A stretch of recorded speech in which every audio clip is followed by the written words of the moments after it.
Assalamualaikum warahmatullahi wabarakatuh. Salam Kukar Pintar. Bagaimana hari ini kabarnya anak-anak? Masih semangat mengikuti pembelajaran? Ketemu lagi sama Ibu Nur Apni Herniwati, masih pada mata pelajaran IPA kelas 9 semester ganjil. Pada hari ini, pada pertemuan keempat, kita akan membahas tentang perkecambahan dan siklus hidup tumbuhan Angiospermae dan Gymnospermae. Adapun bahan ajar atau buku sumber yang masih kita pakai yaitu buku IPA kelas 9 semester ganjil penerbit dari Kementerian Pendidikan dan Kebudayaan revisi tahun 2018. Baik anak-anak, untuk pembelajaran hari ini adapun tujuan pembelajaran yang akan kita capai adalah yang pertama yaitu diharapkan peserta didik mampu menganalisis faktor-faktor yang mempengaruhi perkecambahan. Yang kedua, peserta didik mampu menganalisis siklus tumbuhan Angiospermae dan Gymnospermae. Juga mampu menganalisis metagenesis pada tumbuhan paku Vetridophyta dan tumbuhan lumut Bryophyta. Kemudian diharapkan peserta didik juga mampu menyebutkan tentang teknologi reproduksi tumbuhan. Baiklah anak-anak, untuk mengawali kegiatan pembelajaran kita pada hari ini, yuk kita perhatikan tayangan gambar berikut. Ibu menayangkan ada gambar biji kacang kedelai dan gambar biji jagung. Kalau kita perhatikan, kita memperhatikan kalau di pasar jagung tersebut kalau didiamkan lama atau tetap dalam keadaan kering, kenapa tidak bisa menjadi tumbuhan baru atau tetap dalam keadaan biji? Baiklah anak-anak, yuk kita coba menjawab. Jika kita mengamati biji kedelai atau jagung yang kering dijual di pasaran, tidak bisa berubah menjadi tanaman baru. Hal ini dikarenakan tidak adanya air yang merangsang proses imbibisi. Apa itu imbibisi? Proses imbibisi dimulai ketika biji menyerap air guna mengaktifkan embrio untuk melepaskan hormon gibberellin.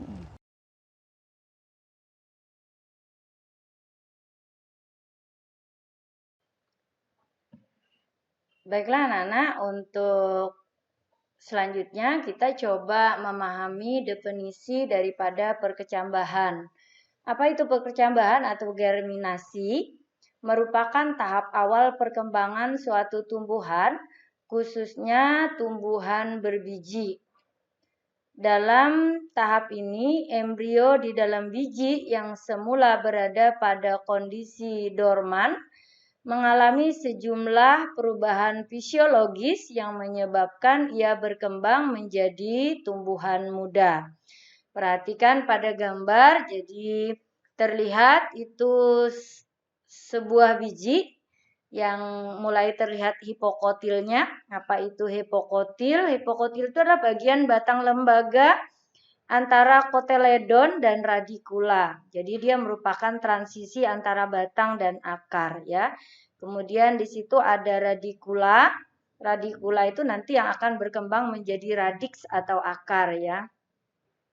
Kemudian di situ ada koteledon. Koteledon itu adalah kepingan biji yang merupakan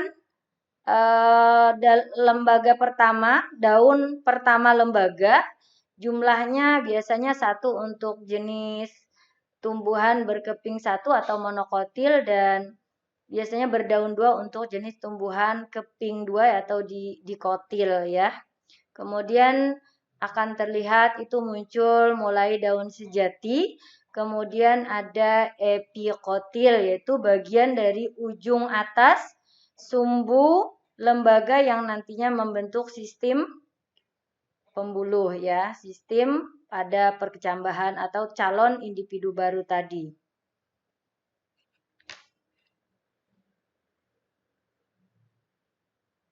Selanjutnya kita memahami faktor-faktor yang mempengaruhi perkecambahan. Faktor yang mempengaruhi perkecambahan itu ada faktor internal dan ada faktor eksternal. Jadi biasanya perkecambahan itu faktor yang mempengaruhi adalah ada gen, ada hormon, dan lingkungan. Gen dan hormon itu merupakan faktor internal penentu perkecambahan, adapun faktor lingkungan, air, cahaya, nutrisi maupun kelembaban itu adalah faktor eksternal. Perkecambahan adalah proses munculnya individu baru pada biji. Nah, ini kita bisa lihat contoh perkecambahan ya, atau siklus hidup tumbuhan biji tertutup atau angiospermae ya. Jadi ketika terjadi proses fertilisasi atau pembuahan, maka berkembang menjadi buah. Kemudian buah ini di sini mengandung embrio atau calon individu baru. Kalau kita tanam atau sengaja atau tidak sengaja jatuh di tempat yang cocok, dia akan mengalami perkecambahan. Kemudian di sini akan berkembang sporopit muda. Nah, sporopit itu adalah generasi pembentuk spora. Kemudian ada putik, ada kepala sari. Nah, di putik ini akan berkembang ovule atau bakal biji, bakal buah. Nah, kemudian dia mengalami pembelahan secara meiosis, akan menghasilkan 4 megaspora. 3 megaspora itu mengalami degenerasi. Sedangkan pada bagian kepala sari ini ada mengandung mikrospora, jadi sporanya berukuran kecil. Kemudian di kepala sari itu mengandung butir-butir serbuk sari yang di dalamnya terdiri dari inti vegetatif dan inti generatif. Kemudian ketika ini jatuh di kepala putik, terjadilah peristiwa penyerbukan yang selanjutnya terjadi pertemuan dua inti generatif tadi, maka akan terjadi peristiwa fertilisasi. Demikian selanjutnya terus-menerus, itulah yang dinamakan siklus hidup tumbuhan angiospermae. Nah, ini tadi melalui gambar sudah Ibu jelaskan bahwa siklus hidup tumbuhan angiospermae dimulai ketika inti sel kelamin jantan dan inti sel kelamin betina bersatu. Itu yang disebut dengan peristiwa pembuahan. Maka akan terbentuk zigot, selanjutnya tumbuh dan berkembang menjadi tanaman atau tumbuhan angiospermae dewasa. Pada tumbuhan angiospermae itu ada 2 tahapan generasi, ada generasi gametofit yaitu generasi pembentukan gamet, dan generasi sporopit, generasi pembentukan spora ya. Dalam siklus hidup tumbuhan angiospermae, generasi gametofit tadi bergiliran dengan generasi sporopit sehingga sering disebut dengan pergiliran generasi atau disebut dengan metagenesis. Nah, kita akan memahami apa sih yang terjadi di masing-masing generasi tadi, karena dia setiap makhluk hidup atau tumbuhan itu mengalami siklus hidup, ada generasi gametofit dan generasi sporopit. Generasi gametofit adalah generasi penghasil gamet yang berupa sel spermatozoa dan sel telur, atau sering disebut dengan gamet jantan untuk spermatozoa dan gamet betina untuk sel telur, atau mungkin kalian juga pernah mendengar itu namanya atau ovum ya. Yang disebut juga dengan generasi haploid, yaitu N-nya berjumlah tunggal, N haploid ya. Generasi gametofit dimulai ketika serbuk sari menempel pada kepala putik dan membentuk buluh serbuk sari. Kemudian menghasilkan 2 inti sperma yang haploid. 2 inti sperma yang haploid inilah yang disebut dengan gamet jantan. Pada bagian pangkal putik adalah ovarium atau bakal buah atau ovale tadi. Di dalam bakal buah terdapat bakal biji. Di dalam bakal biji terdapat kantung lembaga yang tersusun atas 7 sel dan 8 inti yang haploid. Apa saja? 3 sel antipoda, 2 sel senergit, 1 sel telur, 1 sel kandung lembaga sekunder. Nah, itu ya jumlahnya ada 7. Masing-masing sel mempunyai 1 inti haploid kecuali sel kantong lembaga sekunder yang mempunyai 2 inti haploid.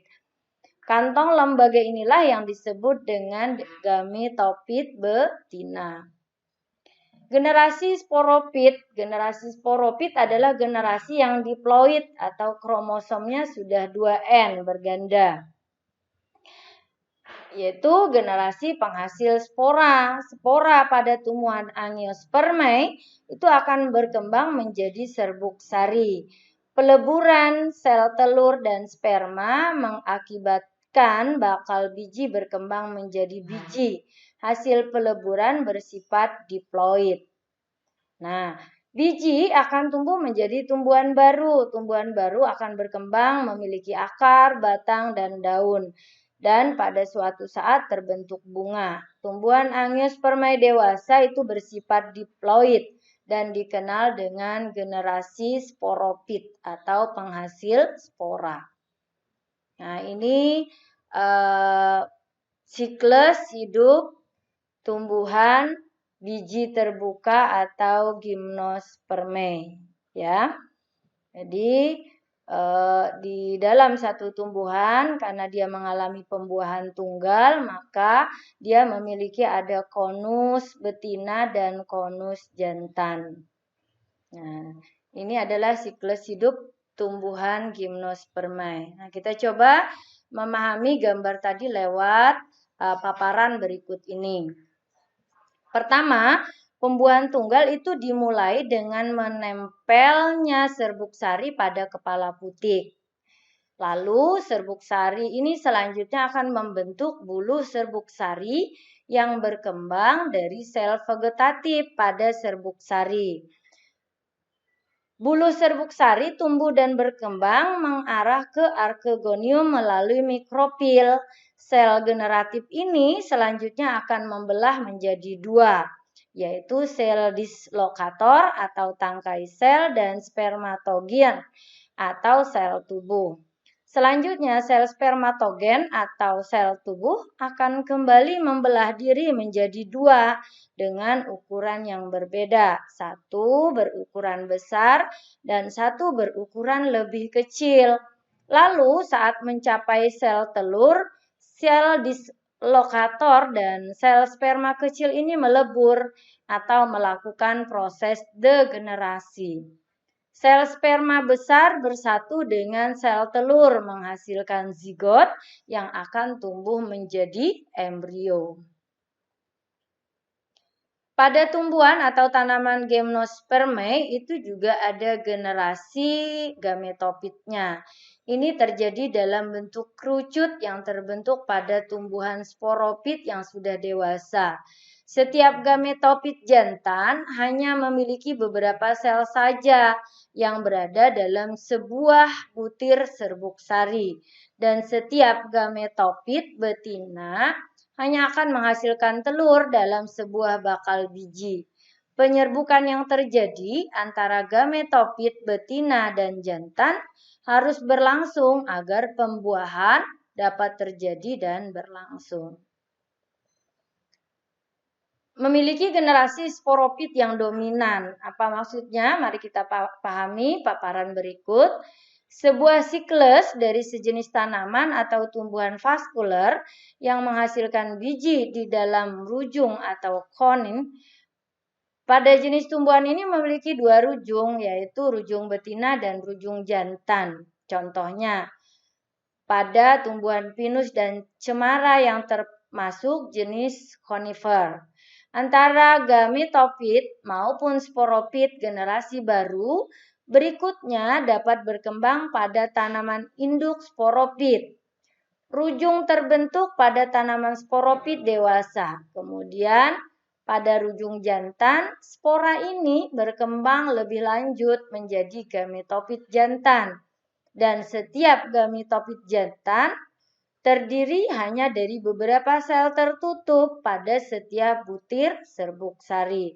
Selain itu, pada rujung betina, spora berkembang menjadi gametofit betina dan dapat menghasilkan telur dalam sebuah bakal biji. Selanjutnya kita coba memahami metagenesis atau pergiliran keturunan pada siklus tumbuhan paku atau Vetridophyta, ya. Kita semua tahu bahwa paku itu berkembang biak menggunakan spora. Nah, ini kita lihat pahami lewat skema pergiliran keturunan tumbuhan paku. Jadi spora itu dia akan menjadi protalium. Nah, di dalam protalium ada dua sel kelamin yaitu archegonium dan antheridium. Maka pada tumbuhan paku protalium itu adalah gametofitnya.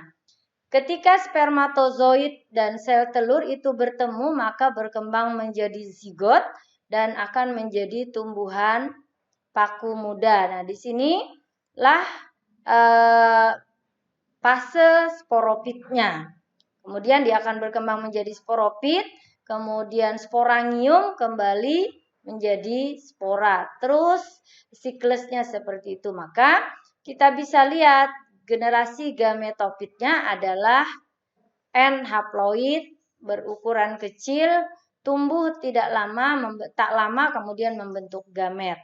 Sedangkan sporopit kromosomnya 2N berukuran besar, tumbuh lebih lama dia membentuk spora. Itu generasi sporopit. Ini adalah metagenesis atau skema pergiliran keturunan untuk tumbuhan paku atau Vetridophyta. Nah, ini tadi penjelasan dari Ibu.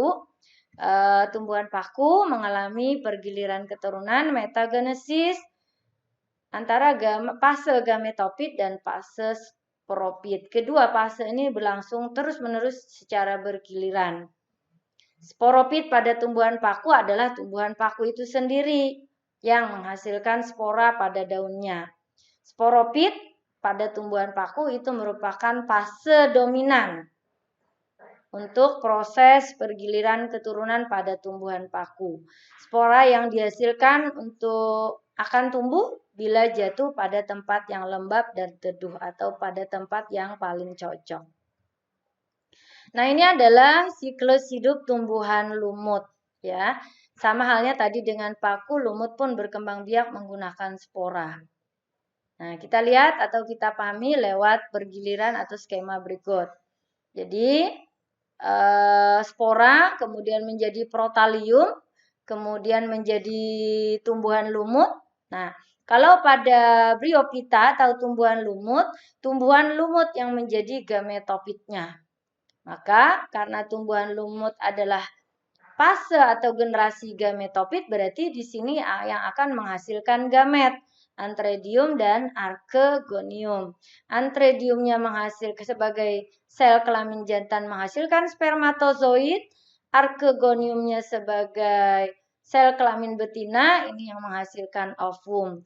Spermatozoid dan ovum bertemu berkembang menjadi zigot, terus menjadi sporopit, menjadi sporogonium, kembali ke siklus awal yaitu spora dan seterusnya. Nah, ini adalah siklus hidup tumbuhan lumut atau Bryophyta.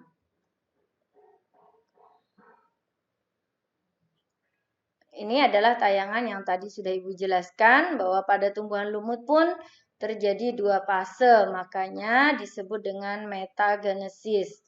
Fase pembentuk sel kelamin jantan atau gametofit, fase penghasil spora atau sporopit.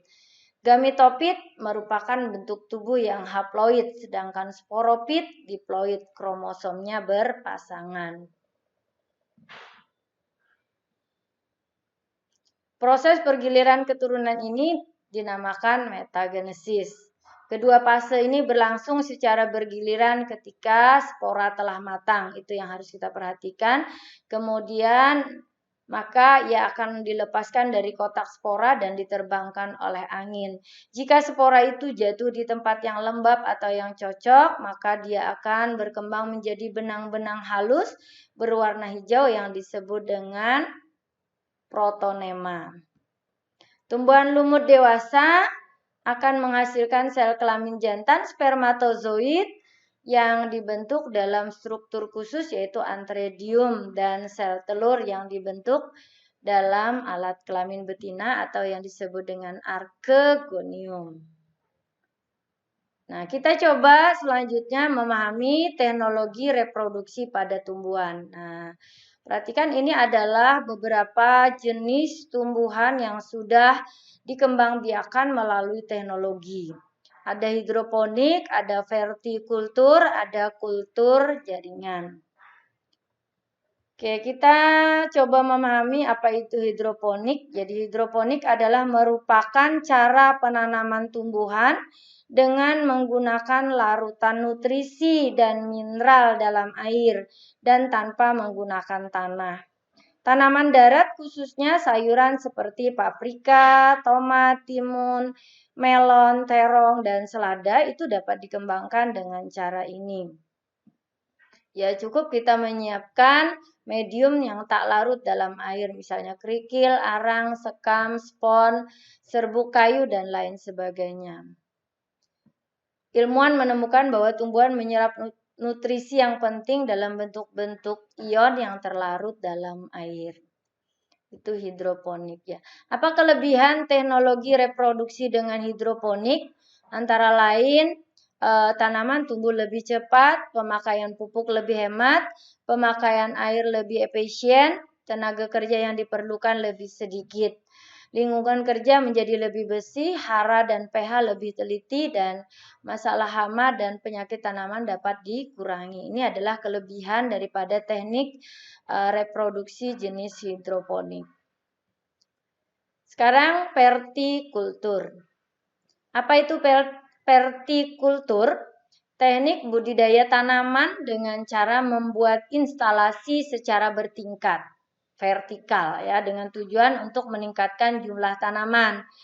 Vertikultur diserap dari bahasa Inggris yang berasal dari kata vertikal dan kultur. Penanaman teknik ini menggunakan sistem budidaya pertanian secara bertingkat baik indoor maupun outdoor. Tujuan utama aplikasi teknik vertikultur adalah memanfaatkan lahan yang sempit seoptimal mungkin. Kultur jaringan adalah suatu metode perbanyakan tumbuhan dengan cara mengambil suatu bagian dari tanaman seperti sel atau sekelompok sel, jaringan atau organ. Bagian tanaman yang telah diambil selanjutnya ditumbuhkan dalam kondisi steril, bebas hama maksudnya, pada medium yang mengandung nutrisi dan zat pengatur tumbuh atau hormon. Bagian tanaman akan dapat memperbanyak diri dan berkembang menjadi tanaman yang memiliki organ yang lengkap, yaitu akar, batang, dan daun. Tujuan reproduksi teknik kultur jaringan adalah untuk memperoleh bibit tumbuhan dengan jumlah yang sangat terbatas, dengan kualitas yang sama, waktu cepat, mempunyai sifat serupa dengan induknya. Semua jenis tumbuhan dapat dikembangbiakan menggunakan metode ini. Namun, masing-masing memerlukan perlakuan khusus agar dapat tumbuh dan berkembang dengan baik. Contoh tanaman yang diperbanyak dengan kultur jaringan diantaranya adalah tanaman kelapa sawit, tanaman jati mas, coklat, dan anggrek. Nah, perhatikan lembar kerja berikut ini untuk memahami tentang bagaimana proses percambahan. Jadi ada 3 perlakuan yang kita buat. Yang pertama, biji dibiarkan di wadah, biji yang direndam di air, kemudian biji yang diletakkan di atas kapas. Kemudian kita amati apa yang terjadi setelah di hari ketiga dan di hari ke-6. Buat keterangan atau penjelasannya di kolom keterangan. Nah, pada keadaan yang bagaimanakah biji dapat tumbuh baik?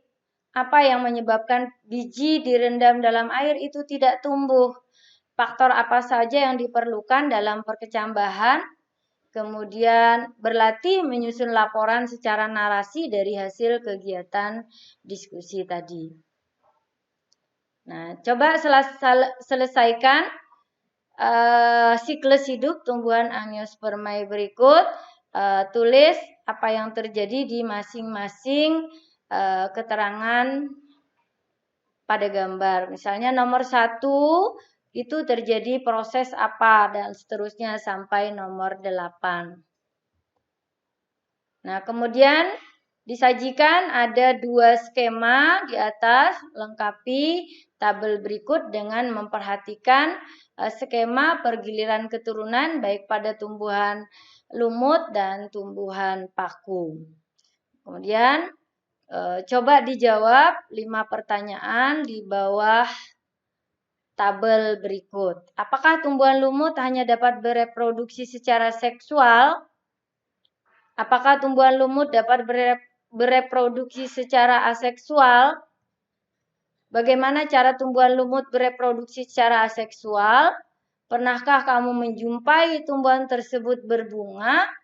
Berupa apakah organ reproduksi tumbuhan tersebut? Nah, itu beberapa pertanyaan terkait skema pergiliran keturunan pada tumbuhan paku dan tumbuhan lumut.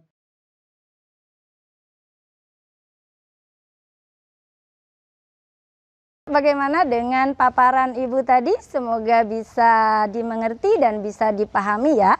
Baiklah, sebelum kita mengakhiri kegiatan pembelajaran pada hari ini, yuk kita simpulkan apa yang sudah dipelajari. Yang pertama adalah tentang perkecambahan atau germinasi. Merupakan tahap awal perkembangan suatu tumbuhan, khususnya tumbuhan biji. Dalam tahap ini, embrio di dalam biji yang semula berada dalam keadaan dorman atau istirahat, mengalami sejumlah perubahan fisiologis yang menyebabkan ia berkembang menjadi tumbuhan muda. Begitu juga tadi kita sudah mempelajari bahwa siklus hidup tumbuhan Gymnospermae, Angiospermae, Bryophyta, tumbuhan lumut, Petridophyta, tumbuhan paku, mengalami siklus generasi gametofit dan sporofit. Gametofit adalah generasi penghasil gamet, sedangkan sporofit adalah penghasil spora. Bagaimana anak-anak, sudah bisa dipahami ya? Semoga pembelajaran hari ini tetap menyenangkan dan tetap semangat.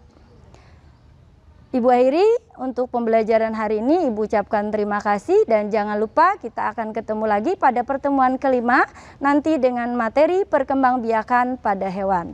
Ibu Eri, assalamualaikum warahmatullahi wabarakatuh. Salam Kukar Pintar.